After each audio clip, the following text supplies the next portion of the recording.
I just wanted to start by acknowledging the risks that you have taken and welcome you to this platform. So I think, we should probably start a little bit. You have been helping to educate girls and boys, but primarily looking at how you can educate more girls and women in Afghanistan. And you started that work in 2018 when the Taliban sort of started to come back into power.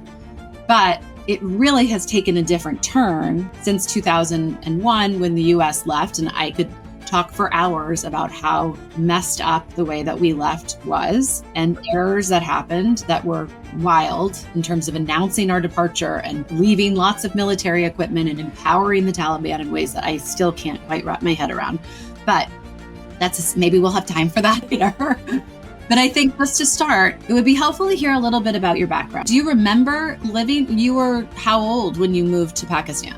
Oh, fun fact, I was born in 97, so I was born in Pakistan. So by that time, my family was already there for like almost a decade and a half. Okay. Yeah, I think for me, I came in when Afghanistan was already under Taliban control. There was a huge surge of refugees, especially from the district that we are. But most important, I think it was sort of a transition time where people sort of knew what was happening in Afghanistan, but also turned a blind eye on it because at the end of 97, people don't really care. They have recently murdered an Afghan president. The Taliban have imposed their, decrees and policies and bans.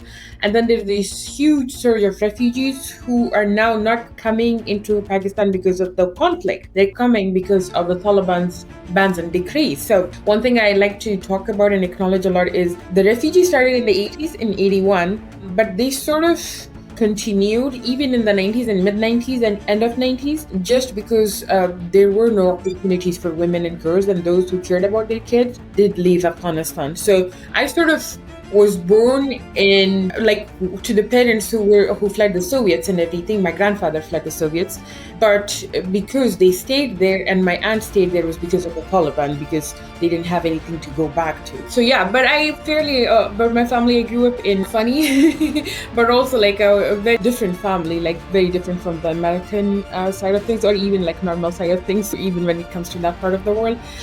But one thing I was sure about was I was loved and I was cherished and I was given that space. So that was a good place to be at, growing up.